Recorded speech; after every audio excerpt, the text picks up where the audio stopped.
দেশ জুড়ে red siren বেজে উঠবে এবং বাংলার কোথায় কোথায় এই মক ড্রিল হবে। গত 22শে এপ্রিল জম্মু কাশ্মীরের পেহেলগাঁওতে জঙ্গি হামলায় ২৬ জন নিহত হওয়ার পর ভারত এবং পাকিস্তানের মধ্যে তীব্র উত্তেজনা রয়েছে। আর এরই মাঝে কেন্দ্রীয় সরকার ৭ই মে দিল্লি, উত্তরপ্রদেশ, পশ্চিমবঙ্গ সহ দেশের অন্যান্য রাজ্যগুলিতে দেশব্যাপী সিভিল ডিফেন্স মহড়া ঘোষণা করেছে এবং এই সিভিল ডিফেন্স মহড়া পশ্চিমবঙ্গের কোথায় কোথায় হবে সেইটা আপনারা একটু দেখে নিন। তার আগে আপনারা এই ডকুমেন্টসটি একটু দেখে নিন। ডকুমেন্টসটা হচ্ছে government of India, ministry of home affairs এর তরফ থেকে এই নোটিফিকেশন জারি করা হয়েছে যে আগামী ৭ই মে যে মক ড্রিল হবে ভারতবর্ষ সহ পশ্চিমবঙ্গের বিভিন্ন জায়গায়, অর্থাৎ গোটা ভারতবর্ষ জুড়ে যে মক ড্রিল হবে এবং সেটা কোথায় কোথায় হবে তারই একটা নোটিফিকেশন, যেটা আপনারা চাইলে পুরোটা পড়ে নিতে পারেন। এবং আসবো পশ্চিমবঙ্গের কোন কোন জায়গাগুলোতে এই মক ড্রিল গুলো হবে, যেখানে এখানে দেখতে পাচ্ছেন যে ক্যাটাগরি 1, ক্যাটাগরি 2 এবং ক্যাটাগরি 3 তিনটে বিভাগে ভাগ করা হয়েছে। এবং যেখানে দেখতে পাচ্ছেন এখানে প্রথমেই আছে আন্দামান নিকোবর দ্বীপপুঞ্জ, অন্ধ্রপ্রদেশ, অরুণাচল প্রদেশ এবং আসাম। এবং এখানে আপনারা দেখতে পাচ্ছেন যে আসামের কোন কোন জায়গাগুলোতে হবে বা অন্ধ্রপ্রদেশের কোন কোন জায়গাগুলোতে মক ড্রিল হবে। এবং এইভাবে হিসাবে দেখতে পাচ্ছেন চণ্ডীগড়, ছত্তিশগড়ের কোন কোন জায়গাগুলোতে হবে। 11 নম্বরে দেখতে পাচ্ছেন গোয়া, গুজরাট, গুজরাটের কোন কোন জায়গাগুলোতে হবে। তো চাইলে আপনারা দেখে নিতে পারেন যে গুজরাটের কোন কোন জায়গাগুলোতে মক ড্রিল হবে।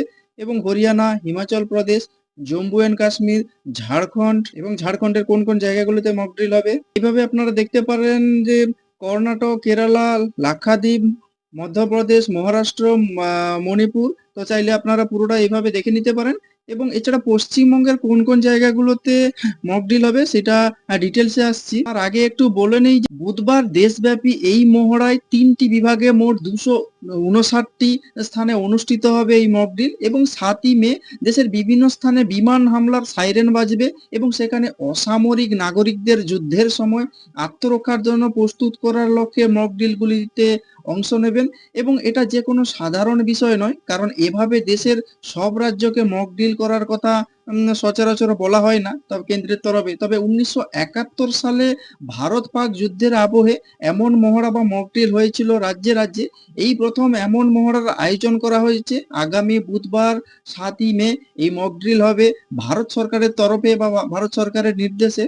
এবং ৭ই মে দেশব্যাপী একটি মক ড্রিলের আগে দেশ জুড়ে নাগরিক প্রতিরক্ষার প্রস্তুতি ও মূল্যায়ন এবং সমন্বয়ের জন্য একটি গুরুত্বপূর্ণ বৈঠকে সভাপতিত্ব করেছেন স্বরাষ্ট্র সচিব গোবিন্দ মোহন। এবং এই বৈঠকে বিভিন্ন রাজ্যের মুখ্য সচিব এবং অসামরিক প্রতিরক্ষা প্রধানরা উপস্থিত থাকেছে বলে জানা যাচ্ছে। এবং ২০১০ সালে তৈরি হওয়া ২৪৪টি অসামরিক প্রতিরক্ষা জেলার উপর নজর দেওয়া হচ্ছে।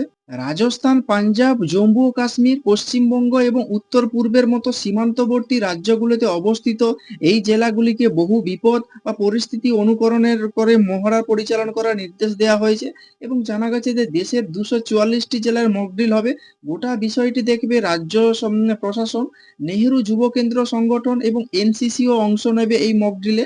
তবে এয়ার রেড সাইরেন বাজিয়ে পরীক্ষা করা হবে এবং সাধারণ মানুষকে সতর্ক করতে বাজবে এই alarm.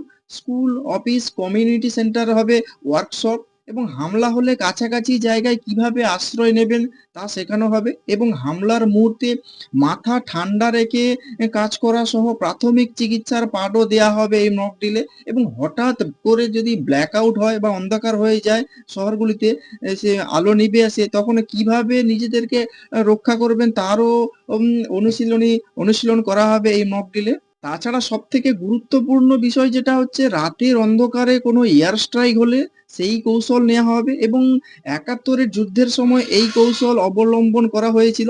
Military base, power plant বা গুরুত্বপূর্ণ ভবন এমনভাবে ঢেকে দেওয়া হবে যাতে স্যাটেলাইটে সেইগুলো ধরা না পড়ে।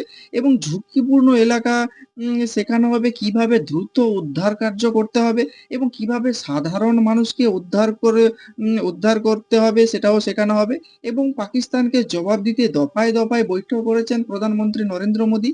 এদিকে ১১ দিন ধরে একটানা সীমান্তে গুলিবর্ষণ চালিয়ে যাচ্ছে পাকিস্তান। এই পরিস্থিতির মধ্যে কেন্দ্রের তরফে এই নির্দেশ দেয়া হয়েছে, যেটা সবথেকে গুরুত্বপূর্ণ বলে মনে করছে ওয়াকিবহাল মহল। এবং যেটা সবথেকে বড় প্রশ্নচিহ্ন হচ্ছে যে পশ্চিমবঙ্গে কোন, কোন জায়গায় বা কোন জেলার কোন, কোন অংশে মক ড্রিল গুলো হবে। বাংলার মোট ২৩ টি জেলার ৩১ টি মক ড্রিল হবে বলে জানানো হয়েছে। মোট ৩ টি বিভাগে বা ক্যাটেগরিতে ভাগ করা হয়েছে ১, ২ এবং ৩। এবং কোচবিহার, দার্জিলিং, জলপাইগুড়ি, মালদা, শিলিগুড়ি, গ্রেটার কলকাতা, দুর্গাপুর, হলদিয়া, হাসিমারা, খড়গপুর, বার্নপুর, আসানসোল, ফারাক্কা, খেজুরিঘাট, চিত্তরঞ্জন, বালুরঘাট, আলিপুরদুয়ার, রায়গঞ্জ, ইসলামপুর, দিনহাটা, মেখলিগঞ্জ, মাথাভাঙ্গা, কালিম্পং, জলঢাকা, কার্শিয়াং এবং কোলাঘাট, বর্ধমানের কিছু অংশ, বীরভূম, পূর্ব মেদিনীপুর এবং পশ্চিম মেদিনীপুর, হাওড়া, হুগলি, মুর্শিদাবাদ বুধবার এইসব জায়গাগুলোতে পশ্চিমবঙ্গে মক ড্রিল হবে।